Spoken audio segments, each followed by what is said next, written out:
At the 30th Annual Central Florida FMSDC Conference this past August, there was a 2-hour open forum seminar addressing the issues of interaction and procurement between MBEs and larger corporations.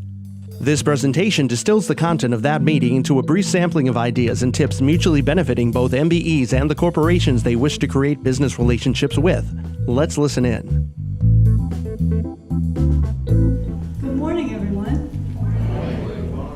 The MBEs to come away learning something, and the corporations to be able to share stuff that the MBEs can use. I'm a technical person. I'm an IT person. So having my own business, I have another whole set of struggles with the marketing side. Sales, not so much. Customer service is a high plus for me. But that whole networking thing, I'm just really not that good at it. So I had to try and figure out how to do this. Well, I learned with OUC, dealing with them, is that I met the procurement director here at the MBE to corporate connection last year, and we started to have a conversation. I didn't know anybody else within the organization. I just had to ask the questions, do you know who? And try to figure out what their language is. You can kind of glean that by searching around on the website. You really get that information when you look up news stories on the company and what they call it. Because in my case, if I call it the security department, I might not get the right person. If it's a hospitality group that I'm targeting, it's called loss prevention in most cases. So there's a lot of work to do. Procurement, while it's great, I love you guys, because in the end you've got to do all the paperwork. I really have to get to the people that make the recommendation and the decision for what they want. And you're really also trying to get way back when they're doing the RFIs and the RFPs. And the relationships are really back there. But for us here with the FMSDC, it's a lot of phone calls, it's a lot of networking with the procurement people, and you actually don't have to do a whole lot of, you don't really have to have that in-depth relationship to ask the question, this is the group that I need to target and talk to. That we've got engagement on what the business is going to do, so if we know that there's some security bid coming up, we know to bring you in, because we'll at least be aware of it. They may not know who you are, but we do. And we can do it from that perspective.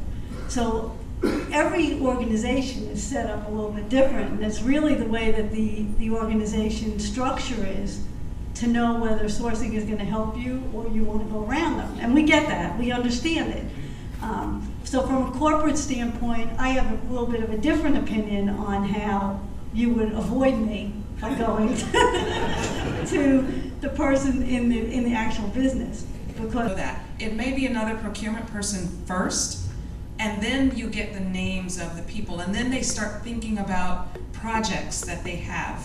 But in most all companies, you have prime contractors and you have second and third tier contractors. And in a lot of the prime contractors agreements with big companies like Office Depot and Coca-Cola and those types of companies, they have it wrote into their agreement. They're supposed to trickle down some of their business to diverse supplier companies like ours.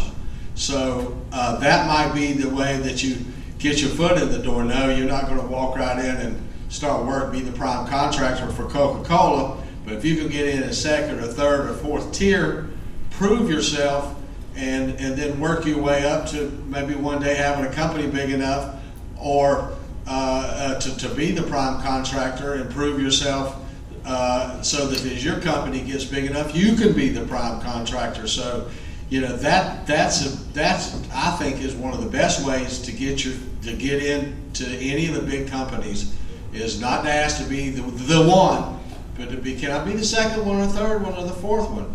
I'll take the crumbs from Coca-Cola any day. Wayne Eastro, Orlando Health. One of the biggest challenges that you have to always keep in mind is that most of the supplier programs have a limited staff. So the person that you are probably reaching out to or emailing or sending a message to has, if you consider 100 emails a full plate, they have a 7-course meal on top of dessert. And you're just another piece to that day. I would encourage you all to kind of think strategically, because I think you said something that was very important that may have gotten missed. And you had said, I think a vendor had gotten an opportunity to do a tour. That's one of the greatest things you can do. If you ever talk to somebody, you ask questions, they're more apt to talk and help you. But if you say, hey, who can I talk to just get a tour of one of your facilities, or to tour your organization, or to get some information? Because most of the companies have either a public relations department, a community affairs person who can kind of help assist, and they normally have a team and resources to get you a tour. And I would start there. And what I would just encourage you all to just think about, strategically think about how can you get in, and then when you're doing the ask, make sure you're very clear about what it is that you're looking for that person to do. If it's to provide an introduction, provide information, make it clear in the email, because they're going to probably get that email all of somewhere between 30 seconds to about 3 minutes, and they have to move on to the next one. So make it easy for them. If you really want a tour, say, hey, when you get a moment, can you let me know who I can reach out to, or can you forward this email to someone to give me a tour? If it's about a business relationship, give them the 3 bullets. What do you do well? What is it that you really think that you can provide that we already don't have, or that you feel we need? Give it to me in a couple of bullets, and then put the ask. And I tell you, if you do that, you probably will get better responses. The biggest challenge, though, is you get an email and you don't know what to do with it. You know those. You read it and you go, I got to talk to 10 people just to get this just to do anything with this. And that one, you just relegated yourself to the list of left and forgotten. I'd like to tag on to that. I'm Chuck McMaster. I'm with the Adventist Health System. We have 44 hospitals in 10 states. And come back to your question. I am the guy that reads the registration through the portal. However, that being said, we particularly work on a 3-year calendars for all our contracts, and some are moving to 5, 7. It depends on what it is. So, depending on when you register, we try to get back to you, but I also encourage you to call the supply chain department, either at the corporate office or one of the hospitals. They're the ones that are going to help you. Know your customer, that's good, but also work with the supply chain guys, because they're the gatekeeper. They'll either let you in, or they will make sure you don't come back in. The questions on our list, or one of the statements on the list that Terry had prepared, was something called a value proposition. And she asked, one of the questions she asked of me was, what was my value proposition? And that made me think, and I actually had to go look up, what is a value proposition?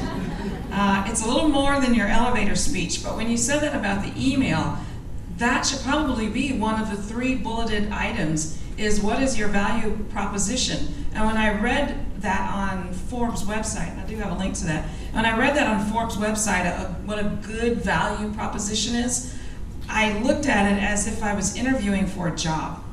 And I think that's the approach that we as MBEs have to take. We investigate the company, see if we're a right fit for the company, if they're a right fit for us, if we're going to be happy, if we're going to make the kind of money that we need to make. Those are all still the same things that we're looking for out of a vendor, because we want that vendor to be happy with us, and we want to be happy with them, whether we're selling janitorial supplies or surveillance systems. They say, hi, I'm a small woman-owned minority but veteran, blah, blah, blah, blah. I'm like, what do you do? And then again, okay, now you've told me something about what you do. Have you thought about how what you do is going to provide value to the person or company that you're trying to sell to? Like Desiree says, do your homework, understand, what does that company really buy? What do I have that they buy, or where in that supply chain do I fit? And also, what value can I bring to that company that they don't already have? And the biggest way that I've told people is the most successful way to get into another business and be successful working with them is to come with a business proposition that will expand business for both parties. What is it that you can do to make us run faster, jump higher, be more competitive, and get it all done safely? A lot of people come to us and they want to know what is it that we can do for them. And in reality, what we're trying to do is find out from you how you can make us better. Get to know what it is that we do and how you can make us better at it, and then just be the best at it. And the entire idea is that all money is green. All money is green. So as much as we love the corporates, they're here, we love to do business with them, we want to work with Raytheon, with Capital One, with Moffitt, certainly, but don't forget that the MBEs also need your services, well, most of your services. And we're going to talk about, during this event, it's going to be the entire day, not only how we can work with each other in terms of buying from each other's services that we may be using a non-MBE, because quite frankly, how can you go to a corporation and say, use me because I'm an MBE, when you're not using the MBE? I am working with I've had outreaches, and Skanska does have a mentor protege program. We have trained people who are competing against us, but we're okay with it because we understand we have an obligation to our community. And they don't want to just see one person or one type of company. They want to see a diverse group of people. So we do reach out. For those of you that know Jonathan Graham, he was a small minority firm, construction. We signed a $14 million contract with him in North Carolina, and he has several other projects. He's working on Moffitt with us as an association partner for you. I am breaking my back trying to get subs now to get projects that Skanska, and I start them off small. I'm going through the process of giving them information on our insurance requirements, on our pre-qual, to try and get them in, work them on small projects to build them up. Spend time with those people who want to invest in you. For those that don't, move on. There's enough people out here that want to help small businesses. So put your energy toward those people, develop those relationships. And for those that you're not going to click with everyone, but for those that you feel a connection with and you think that they're genuine and want to help you, I say that's the best advice, is develop relationships. But if a company comes to us and has already done their due diligence and thought about the legal organization that's needed to come and approach us with a joint partnership or teaming agreement, would be a huge asset and value for the MBEs to think about. And again, credit risk has become very important. I think Legacy Progress we had not seen as much of that. Credit reviews, Dun & Bradstreet, financial risk assessments, and we're seeing a lot more of that. So companies that we feel have a very good face and value and performance, when they're comparing, they're just looking at you on paper a lot of times. So they'll know, and maybe there is some consideration of the fact that you're an MBE in certain occasions, and it's it's a smaller project. But when it comes to any larger projects, they're going to look at it on paper, look at a credit rating, and then it's a very quick decision for them when doing that comparison. So please be aware of what your financial profile looks like on paper. Each time before you reach out, you're going to have to really tweak that capability statement, because you're going to be trying to reach other things that's important. If it's to healthcare, you're going to try to go to my website, go to our company's website, understand what we're doing, what are our challenges, because something that you're doing may be a fit for that. Information. There's some small businesses don't even have a Dun & Bradstreet number. So, I mean, I always refer businesses to the Small Business Development Center because, gosh, they get you started. Look, you're gonna need this number.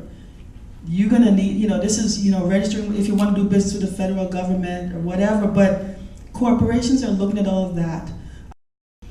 You can't focus if you're supposed to be doing supply diversity, being an advocate for small businesses, but you have no support, you have no policy, you're just saying hello, hi, how can I help you? Vendors are seeing that. So it's no longer that you could just, show up to these events and sit down and make, people are expecting you to be able to go back and do something. Do you have a program, or are you just a symbol for your organization? I say it doesn't stop there. It's the hunger, the need to work hard and market. Jump over the barriers, because there are people on the other side trying to break the barriers down as well. Don't lose sight, you're looking at the big contract, but don't lose sight of the other companies and the other customers that are in the room. I think we have a tendency to come in and I'm going to do business with, Sage, I want to do business with DCPS. And you lose sight that there are other opportunities available. So you have to, just as she had mentioned, she's not here anymore, but anyway, the mentor, the MBE to MBE, it's about getting to know them too. Get to know who your competition is. And the reason why I say that is if you get to know and build relationships, it's about partnering, it's about joint ventures, it's about building capacity, it's about being able to work together on the smaller projects to build capacity so eventually you can come in as a prime. They can answer every question because they had the personnel. What I would tell you, and the challenge that I would say to vendors is, if you don't have those resources, you need to look at who can help you. Again, sometimes it's better to outsource some of that work, and there are companies out there that you can pay a fee base for to provide and do your, what I call back of the house legwork without you adding personnel and without you adding people. So sometimes it's not as a matter of, I gotta hire somebody that can learn this technical system that this corporation demands or requires me to use. It may be as simple as, let me find a company out there, because there are companies out there, that's their main job. In Bentonville, Arkansas, there's like 85 companies that do nothing but run reports for manufacturers to give to Walmart so that they look like Johnson & Johnson and the other big boys. That's their only job. So I would encourage you, if you're gonna be successful, you have to be able to compete. But I'm just saying, don't think that you have to compete with this huge, massive. If the MBEs haven't heard this is what we tell everybody in the orientation, okay? And if you understand this, you will be successful in business.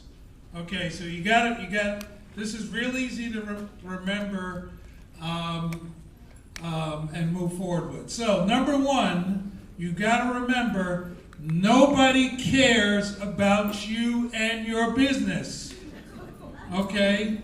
Nobody cares about you and your business.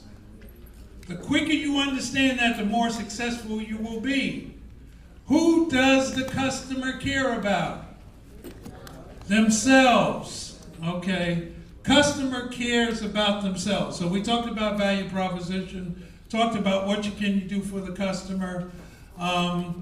I think Rhonda talked about networking. You can go on Facebook, you can go on LinkedIn, find out something about your customer or the person you're going to speak to. Find out what school they went to.